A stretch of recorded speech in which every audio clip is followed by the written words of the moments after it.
y empieza a hablarnos. Mira el trono, porque lo primero que vemos que describe la justicia del trono de Dios son las piedras. Las piedras. Y no es que Dios tiene piedra, aunque pareciera, ¿no? Pero miren lo que pasa con las piedras. Apocalipsis capítulo 3 dice: y el aspecto del que estaba sentado era semejante a piedra de jaspe y de cornalina, y había alrededor del trono un arco iris semejante en aspecto a la esmeralda. Ojo, porque esto tiene un gran significado. Recuerda que el sacerdote tenía en el pecho algo que se llamaba el pectoral. Era como un chaleco, y en el chaleco tenía 12 piedras. Esas piedras, cada una representaba a una de las tribus de Israel. Las tribus eran Benjamín, Efraín, ¿sí? Cada una representaba y eran de diferente material y color. Entonces una de ellas era el jaspe. Y el jaspe, ojo, era la número 12 en el temporal, en el pectoral. Y el pectoral, la número 12, representaba a la tribu de Benjamín. Benjamín es un nombre que significa hijo de mi mano derecha. Hijo de mi mano derecha. Y esta piedra era blanca como el diamante. Y el blanco en la Biblia representa la santidad de Dios. Blanca, santidad de Dios. Y era la tribu de Benjamín, hijo de mi mano derecha.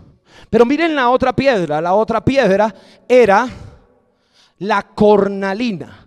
La cornalina era la piedra número uno en el pectoral. Representaba la tribu de Rubén. Y Rubén significa: vean a mi hijo. Vean a mi hijo. Era una piedra roja, ¿sí? Y el rojo en la Biblia era roja, pero como aspecto, como una esmeralda roja, ¿sí? Y el rojo representa la ira y el juicio de Dios. Ahora, entonces el Señor con estas piedras nos está explicando la razón por la que va a traer juicio sobre la tierra. Escúcheme bien, Él trae juicio, es decir, cornalina, que es roja. ¿Por qué razón? Porque el mundo vio a su hijo Rubén, vio su santidad, jaspe blanco, y aún así lo rechazaron. Entonces, ahora ese hijo que rechazaron está sentado a la diestra, a la derecha del Padre, y va a ejecutar el juicio sobre los rebeldes. La cornalina va a ejecutar el juicio. Pero mira que también había un arco iris semejante en aspecto a la esmeralda. El arco iris es un símbolo de la misericordia de Dios. Cuando ellos tuvieron miedo de que viniera otro diluvio en la época de Noé, Dios les dijo: voy a poner una señal que les recordará que yo nunca más voy a destruir la tierra con agua, porque un día la va a destruir con fuego, pero con agua. Entonces colocó el arco iris. Y el arco iris le recordaba: aunque no lo merecemos, Dios no nos va a volver a destruir con agua. Era la misericordia de Dios. Pero este arco iris que hay aquí era diferente al arco iris que vemos, porque este era un arco iris que era todo verde como la esmeralda. Y la esmeralda es un símbolo, el verde de esmeralda es un símbolo de la gracia de Dios. Entonces lo que Dios está diciendo con todas estas piedras es: yo traeré juicio porque vieron a mi hijo, su santidad, y lo rechazaron.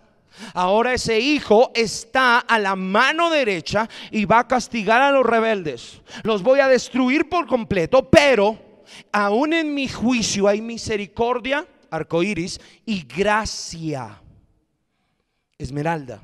Porque los que no doblen su rodilla ante el anticristo, y los que yo voy a cortar los días, y los que no doblen su rodilla ante el anticristo serán salvos.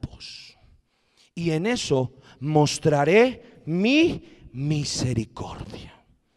Esto nos está mostrando el juicio de Dios, pero también incluye gracia. Ahora, después de mostrarnos las piedras, que son un anticipo del juicio que vendrá, entonces nos habla de relámpagos, de fuego y de algo como el mar. Leámoslo en Apocalipsis capítulo 4, versículos 5 al 6. ¿Listos allí? Dice: y del trono salían relámpagos y truenos y voces, y delante del trono ardían 7 lámparas de fuego, las cuales son los 7 espíritus de Dios. Y delante del trono había como un mar de vidrio semejante al cristal. Si tú ves en la Biblia, vas a ver que los relámpagos, los truenos y las voces y el fuego te recuerdan a Dios en Sinaí en Éxodo 19. En Éxodo 19 el Señor descendió y allí hubo fuego. Mira el fuego. Allí dice que hubo relámpagos. Mira los relámpagos. Allí dice que hubo truenos, porque Dios estaba descendiendo para darle la ley a su pueblo.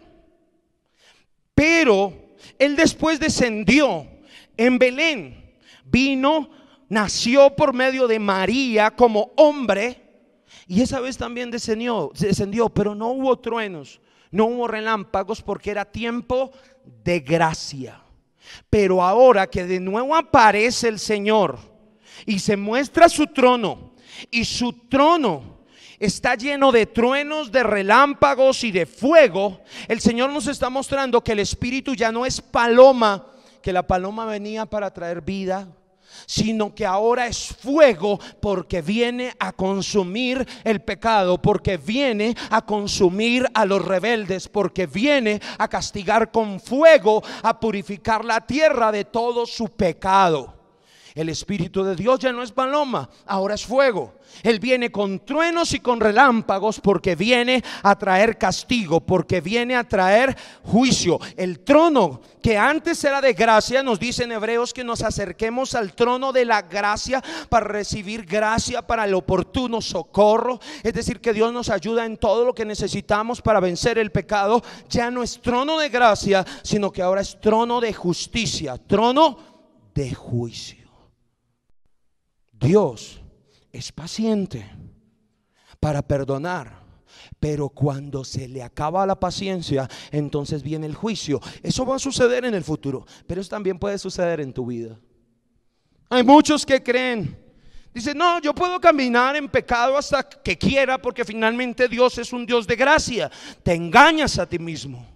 Porque dice de Esaú que quiso la gracia de Dios y que lloró y ya no pudo recibirla. Y cuando tú, conociendo la verdad del evangelio, te empeñas en pecar, la Biblia dice que estás pisoteando la sangre preciosa del Hijo de Dios, y que Dios no tendrá misericordia con los que pisotean la sangre de su Hijo. Ojo con jugar con la gracia de Dios, porque te llevará al juicio. Al juicio. Al juicio. La cena. ¿Sabes qué nos muestra Dios en la cena del Señor? Su gracia. Porque le dice a su pueblo: ¿has pecado? Ok, aquí está de nuevo mi sangre en este vino, mi cuerpo en este pan. Esto te va a recordar lo que yo hice. Pero si hoy te arrepientes de tu pecado y lo confiesas y te vuelves a mí, entonces yo te haré vencer ese pecado. Pero eso es gracia. Pero ¿sabes qué hacen muchos? Dicen: no, pues yo no voy a tomar la cena. Entonces le están diciendo al Señor: no quiero arrepentirme, no quiero tu sangre, no me interesa tu perdón, y no necesito la fuerza de tu espíritu. Yo quiero seguir pecando hasta que yo venza por mí mismo. Y rechazan la gracia de Dios. Pero también están los que toman la cena sin arrepentimiento y entonces siguen pecando. Y el Señor dice que sobre ellos puede venir enfermedad e incluso muerte, porque han pisoteado la sangre del siervo de Dios. Entonces no es que no la tomes, porque sería rechazar la gracia, Pero tampoco es que la tomes y sigas pecando, porque entonces también estás pisoteando la gracia. Y cuando se rechaza por no tomarla, o se toma y se sigue pecando sin ningún arrepentimiento, entonces Dios cambia su gracia en juicio. ¿Qué equilibrio hay en el carácter del Señor? No tomes ninguno de los dos caminos. ¿Sí o no? Porque ahí te sientes muy santo cuando dices, no, yo no la tomo porque estoy en pecado. Pero si está el perdón y está el Espíritu, si lo rechazas, estás pisoteando la gracia. Pero está mal también tomarla de la otra manera. Es el equilibrio que hay en nuestro Señor. Ahora, lo último que menciona aquí es un mar. ¿Lo viste? Dice, y delante del trono había como un mar de vidrio semejante al cristal. Cuando habla de un mar de vidrio semejante al cristal, habla de algo tranquilo, de algo quieto, de algo reposado. Así que este mar semejante al cristal es un símbolo del reino de Cristo. El reino de Cristo es un reino de paz. El reino de Cristo es un reino de justicia. Es un reino tranquilo, reposado. Pero ahora mira lo que el Señor me dice. Me dice que solo mediante el juicio, la cornalina, el juicio, la esmeralda, el juicio, solo mediante el juicio, los truenos, solo mediante el juicio, los relámpagos, solo mediante el juicio, el fuego, vendrá la paz. El mar de vidrio y de cristal. Ahora, apliquemos esto a nuestras vidas. Tú quieres que haya paz en tu familia, ¿no es cierto?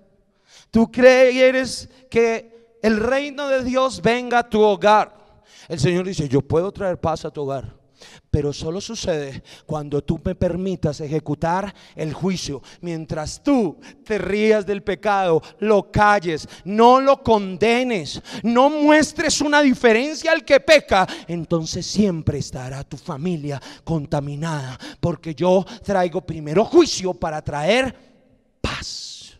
Si tú no me dejas traer el juicio a tu casa, no experimentarás la paz. Pero nosotros nos conformamos con una paz a medias, porque cuando ya el juicio de Dios empieza a surgir y empieza a ver la división que el Señor dijo, yo no he venido para traer paz, sino espada. Y en el mismo hogar estará el padre contra los hijos, la madre contra los hijos, estarán divididos. Porque hay división. Cuando tú empiezas a mostrar el pecado, a mostrar al Señor con amor, a mantenerte en santidad y no permitir el pecado en tu casa, se va a crear un juicio y ese juicio causa una división. Pero a ti te da miedo ese alboroto. No te gusta. Mejor estar tranquilos. Y más que los que quieren evadir el pecado, cuando les muestran el pecado y les muestran que va a cambiar, que Dios cambia y que no soporta el pecado, dicen, ¿y dónde está el amor de Dios? Ellos quieren un Dios mundano. Ellos quieren un Dios que permita el pecado. Ellos no quieren al Dios santo. Ellos se han limitado a una parte de Dios, el Dios de amor. Pero el Dios de amor es un Dios que condena el pecado. Y cuando tú traes el juicio del pecado, es decir, muestras el pecado en tu casa, después vendrá el reinado de paz, el vidrio semejante al cristal. Porque Dios purifica mediante el juicio. ¿Lo estás entendiendo? Eso es lo que el Señor nos está hablando. Ahora, después de esto, entonces vemos en el trono celestial a los 24 ancianos. Ya vimos nosotros que estos 24 ancianos del capítulo 4, versículo 4, representan a la iglesia. La iglesia está en el cielo. La iglesia, por supuesto, es salva. La iglesia ya fue arrebatada y como tiene coronas, quiere decir que ya fue recompensada. Y como están vestidos de blanco, quiere decir que son sacerdotes. Allí está. Dice, y alrededor del trono había 24 tronos. Vi sentados en los tronos a 24 ancianos, vestidos de ropas blancas, con coronas de oro en sus cabezas. Allí está la iglesia. Ahora, vemos el trono. Ya entendemos el trono. Es trono de justicia. Es trono de Dios, ¿no es cierto? Es el trono que anuncia el juicio. Vemos la iglesia y ahora vemos a los 4 seres vivientes. Tenemos a los 4 seres vivientes. Vamos a leer desde el versículo 6 hasta el 8. Dice: y junto al trono y alrededor del trono 4 seres vivientes, llenos de ojos delante y detrás.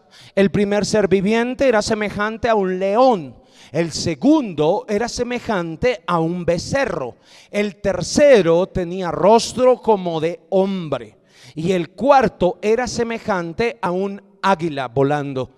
Y los 4 seres vivientes tenían cada uno 6 alas, y alrededor y por dentro estaban llenos de ojos, y no cesaban día y de noche de decir, de día y noche, de decir: santo, santo, santo es el Señor Dios Todopoderoso, el que era, el que es y el que ha de venir.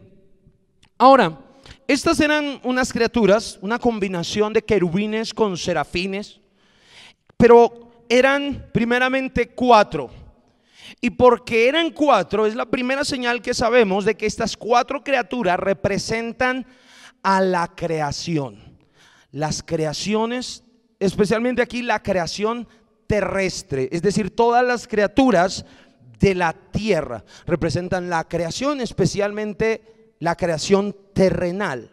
¿Por qué sabemos que representa la creación terrenal? Porque 4 es el número de la tierra. Por eso hay 4 estaciones, por eso hay 4 puntos cardinales, por eso hay 4 elementos. 4 es el número de la tierra, el número de la tierra. Pero especialmente cada una de las criaturas que tenía cara de león, de becerro, de hombre, de águila, representa a las criaturas vivientes con las que Dios ha establecido pacto. Es decir, las criaturas que Él redimió y que van a permanecer para siempre. Son 4 clases de criaturas las que van a estar en la eternidad. Cuando nosotros vamos a Génesis 6, vamos a ver que Dios creó, bueno, a Génesis 1 y a Génesis 6. En Génesis 1 vemos que Dios creó 6 clases de criaturas. Y en Génesis 6, que vino el diluvio, vamos a ver que el diluvio vino sobre 4 de ellas, bueno, sobre 5 de ellas, ¿sí? Y allí vemos las 6. Veamos por ahora las 6. ¿Sí? Dios hizo pacto con 4 seres vivientes. Ya te dije que creó 6. Veamos dónde creó 6. Dice, aquí vemos con las que estableció pacto. Dice Génesis 9 del 8 al 11. Dice: y habló Dios a Noé y a sus hijos con él diciendo: he aquí que yo establezco mi pacto con vosotros. Y estos tenían cara de hombre, o sea que Dios ha hecho pacto con el hombre. Es la primera criatura con la que ha hecho pacto. Pero miren las otras, dice: y con vuestros descendientes después de vosotros, y con todo ser viviente que está con vosotros. Pero la primera que menciona, las aves. Allí está el águila. El águila representa a las aves. Después dice animales. Los animales se refiere a los animales domésticos y está representado en el buey. Por eso el buey, Dios tiene pacto con los animales domésticos. Pero mira lo siguiente, dice: y toda bestia de la tierra. La bestia está representada en los animales salvajes, por eso el león. Dios ha hecho pacto con esas 4 criaturas: el hombre, los animales domésticos, el buey, los animales salvajes, el león, y las aves, el águila. Pero hay 2 criaturas más que Él creó con las cuales no hizo pacto. Primero, con los peces. Los peces no recibieron el juicio del diluvio, y en el futuro no va a haber mar. Así que aprovecha para comer harto pescado, porque no sabemos qué va a pasar allá. No va a haber de esas cosas, aparentemente, ¿no es cierto? Aparentemente, porque mira que primero nos dice que no hay mar, pero aquí nos muestra que Él no hizo pacto de redimir a los animales, a los peces. Pero la segunda clase de criatura que Dios creó y que no menciona son los animales que se arrastran sobre la tierra. Son la serpiente y los escorpiones.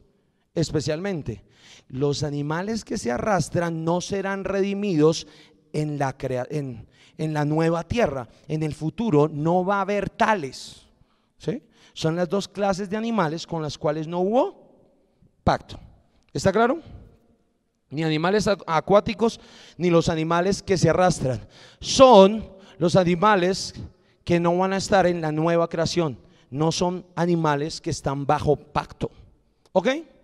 Entonces ya vemos que representan a todas las cosas vivas que serán redimidas, rescatadas, significa redimidas por Dios. Ahora, después de que vemos todo lo que Dios creó y lo que hizo, y con aquello que hizo pacto, entonces vemos la adoración al Creador. Mira que la porción termina de esta manera. Apocalipsis capítulo 4 del 9 al 11 dice: y siempre que aquellos seres vivientes dan gloria y honra y acción de gracias al que está sentado en el trono, al que vive por los siglos de los siglos, los 24 ancianos se postran delante del que está sentado en el trono y adoran al que vive por los siglos de los siglos, y echan sus coronas delante del trono diciendo: Señor, digno eres de recibir la gloria, la honra y el poder, porque tú creaste todas las cosas y por tu voluntad existen y fueron creadas. El Señor muestra que aquello que Él creó y con lo cual ha hecho pacto debe vivir para adorarle y para darle gloria. Y eso es lo primero que el Señor quiere que contemples. Tú dices: bueno, yo tengo mi vida. Y tú piensas que hacer la voluntad de Dios es sencillamente superarte como persona. No.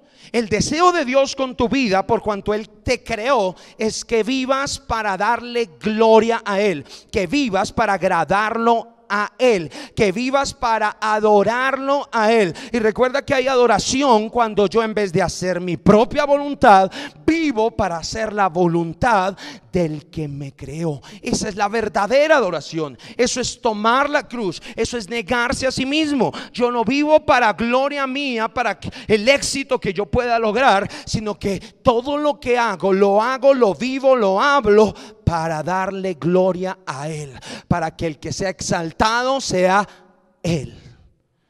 Todo aquello que Él creó y con lo que ha hecho pacto debe vivir para darle gloria.